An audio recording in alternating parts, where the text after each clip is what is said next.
Assalamualaikum warahmatullahi wabarakatuh. Perkenalkan, nama saya Widiati Cahaya Putri dengan nomor NPM 111200163 dari kelas 2KA 09. Pada kesempatan hari ini, saya akan menjelaskan bagaimana cara penyelesaian dari soal UTS Matematika Sistem Informasi 1.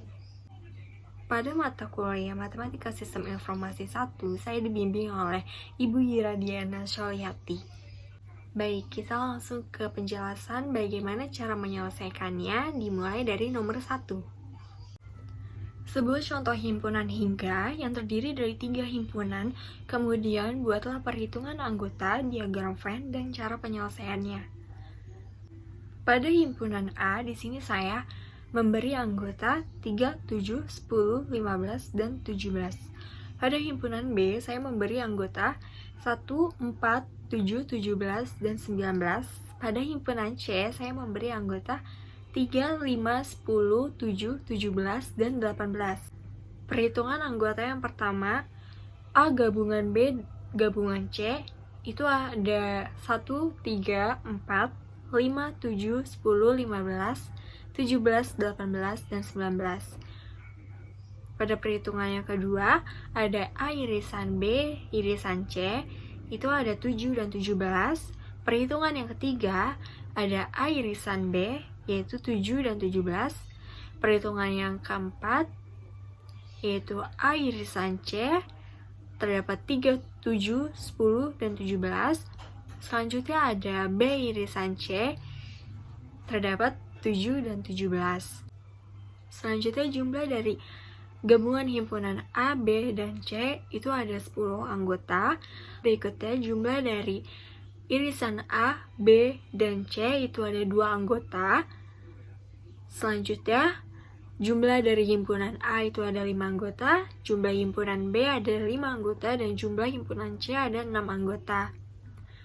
Selanjutnya jumlah untuk anggota A irisan B itu ada 2 anggota, lalu jumlah untuk A irisan C itu ada 4 anggota. Selanjutnya ada jumlah dari B irisan C itu ada 2 anggota.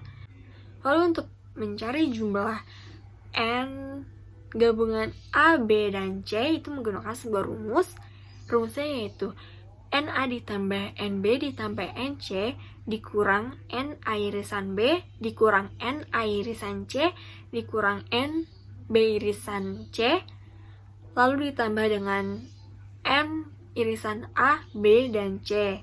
Lalu di sini kita masukkan 5 ditambah 5 ditambah 6 dikurang 2 dikurang 4 dikurang 2 ditambah 2 mendapatkan jumlahnya 10. Lalu di sini ada diagram Venn dari himpunan A, B, dan C, yang dimana terdapat isi gabungan dari himpunan A, B, dan C, dan juga irisan himpunan dari A, B, dan C, dan juga irisan A dengan B, irisan A dengan C, dan irisan himpunan B dengan himpunan C. Soal nomor 2, sebuah contoh relasi yang terdiri dari 2 relasi dan buatlah definisi, kemudian buatlah hasil operasi dan penyelesaiannya. Di sini saya memakai A dikali B, yang dimana definisinya AB adalah A elemen dari A dan B elemen dari B. Pada A, saya memberi anggota 3, 4, dan 5. Pada B, saya memberi anggota E, F, dan G. Lalu mencari N A dikali B, yaitu dapatlah 9 hasilnya. Lalu selanjutnya hasil operasinya, di sini ada A dikali B, di mana berisi 3E, 3F, 3G, 4E, 4F, 4G, 5E, 5F, dan 5G. Operasi kedua ada B kali A, yang dimana terdapat E3, E4, L5, F3, F4, F5, G3, G4, dan G5. Selanjutnya ada operasi A dikali A, yang dimana anggotanya ada 33, 34, 35, 43, 44, 45, 53, 54, dan 55. Soal nomor 3. Sebuah contoh fungsi linear f(x) dan fungsi kuadrat gx, dan buatlah grafik dengan menggunakan aplikasi serta hasil komposisi. Baik, untuk fungsi linearnya saya memasukkan 2x plus 4, dan untuk fungsi kuadratnya saya memasukkan x kuadrat dikurang x dikurang 6. Kita kerjakan dulu hasil komposisi. Yang A, FOGX, yaitu FOGX sama dengan fx gabungan gx sama dengan 2 dikali x pangkat 2 dikurang x dikurang 6 lalu ditambah 4. Lalu hasilnya yaitu 2x pangkat 2 dikurang 2x dikurang 12 ditambah 4. Hasil akhirnya kita dapat 2x pangkat 2 dikurang 2x dan dikurang 8. Untuk komposisi yang B, GOFX, di sini sama dengan GX gabungan FX. Berarti 2x plus 4 pangkat 2 dikurang 2x plus 4 lalu dikurang 6. Untuk hasilnya di sini ada 4x pangkat 2 plus 16x ditambah 16 dikurang 2x dikurang 4 dan dikurang 6. Hasil akhirnya kita dapat 4x kuadrat ditambah 14x dikurang 6. Hasil komposisi yang C yaitu FOG dikali min 2. Di sini min 2 sama dengan 2 dikali min 2 pangkat 2 dikurang 2 dikali min 2 dikurang 8. Lalu hasil akhirnya ada min 8 ditambah 4 dan dikurang 8. Lalu kita memperoleh hasilnya yaitu min 12. Selanjutnya hasil komposisi yang D, GOF dikali 1/3. Sini 1/3 sama dengan 4 dikali 1/3 pangkat 2 ditambah 14 dikali 1/3 dikurang 6 lalu menghasilkan 4/9 ditambah 14/3 ditambah 6 lalu menghasilkan 36/9 yang dimana hasil akhirnya yaitu 4. Di sini kita ada grafik untuk fx-nya. Untuk x-nya saya mengambil angka 0, 1, 2, dan 3. Lalu y-nya 2 dikali 0 itu 0 ditambah 4, lalu y-nya mendapatkan 4.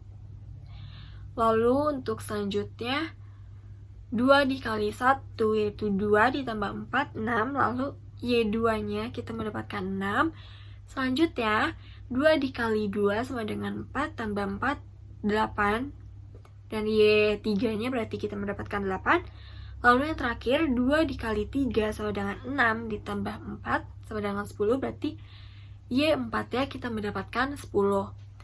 Nah, di sini ada grafiknya dari 0,4, 1,6, 2,8, dan 3,10. Lalu untuk grafik GX, pertama kita menentukan titik potong dulu. Di sini ada titik potong sumbu X, yaitu 0 sama dengan X pangkat 2 dikurang X dikurang 6. Lalu X pangkat 2 dikurang X dikurang 6 sama dengan 0, yaitu kita menghasilkan sebuah faktor dari X plus 2 dan X min 3, yang dimana X-nya kita dapat min 2 atau X sama dengan 3. Berarti untuk titik potong sumbu X itu min 2,0 dan 3,0. Berikutnya kita mencari titik potong sumbu Y, yaitu GX sama dengan X pangkat 2 dikurang X dikurang 6. Untuk X-nya kita 0, berarti 0 pangkat 2 dikurang 0 dikurang 6, kita memiliki hasil akhir yaitu min 6. Untuk koordinat titik potong sumbu Y, kita mendapatkan 0,-6. Berikutnya, menentukan titik balik. Sini kita menggunakan XP dan YP. Untuk mencari XP, kita menggunakan rumus min B per 2A. Berarti sama dengan min 0 per 2 dikali 0. Dan hasil akhirnya 0. Untuk YP-nya, kita menggunakan rumus XP pangkat 2 dikurang XP dikurang 6. Yaitu 0 pangkat 2 dikurang 0 dikurang 6. Hasil akhirnya berarti min 6. Berarti kita menemukan koordinat titik baliknya yaitu 0,-6. Terakhir, kita menentukan titik bantu. Titik bantunya kita 1 dan 2. Karena tadi koordinat titik potong sumbunya kita ada min 2 dan 3. Berarti titik bantunya kita menggunakan X sama dengan 1 dan X sama dengan 2. Pertama, X sama dengan 1, berarti G1 sama dengan 1 pangkat 2 dikurang 1 dikurang 6. Dan kita memiliki hasil akhirnya min 6. Koordinatnya berarti 1,-6. Yang titik bantu kedua, X sama dengan 2, yaitu 2 pangkat 2 dikurang 2 dikurang 6. Dan memiliki hasil akhir min 4, yang dimana titik koordinatnya kita mendapatkan 2,-4. Di sini terdapat grafik dari GX yang dimana koordinatnya telah kita dapatkan tadi. Ada min 2,0, 3,0, 0,-6, lalu 1,-6, dan 2,-4. Soal nomor 4. Sebuah contoh proposisi yang terdiri dari dua proposisi dengan masing-masing 3 buah variabel, 3 hubungan logika, kemudian buatlah hasil tabel kebenaran dan tentukan apakah keduanya ekivalen atau tidak. Untuk variabelnya saya menggunakan P, Q, dan R. Untuk hubungan logikanya saya menggunakan negasi P, N negasi R, lalu negasi Q eksklusif OR R, dan R, N negasi Q. Untuk proposisinya, yang pertama saya menggunakan P implikasi negasi P, N negasi R, lalu yang kedua ada negasi Q eksklusif OR R, N negasi Q. Untuk proposisi pertama saya sebut dengan A, dan untuk proposisi kedua saya sebut dengan B. Di sini sudah terlihat hasilnya, dan kita bisa menarik sebuah kesimpulan bahwa A tidak ekivalen secara logika dengan B, karena hasil akhir dari proposisi 1 dan proposisi 2 saling berbeda, maka dapat dikatakan tidak ekivalen. Soal nomor 5, sebuah contoh fungsi boolean yang terdiri dari 3 variabel menggunakan tabel kebenaran, kemudian tentukan bentuk kanonik SOP dan POS. Untuk variabel X, Y, Z-nya, saya telah isi bilangan binernya.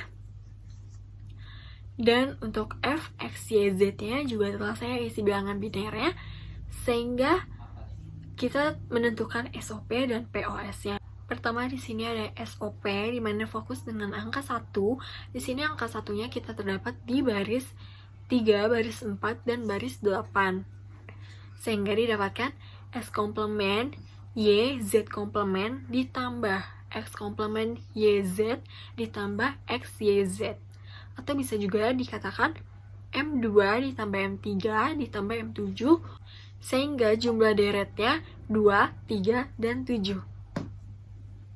Selanjutnya ada POS, yang dimana kita fokus dengan angka 0. Di sini angka 0-nya terdapat di baris 1, baris 2, baris 5, baris 6, dan baris 7.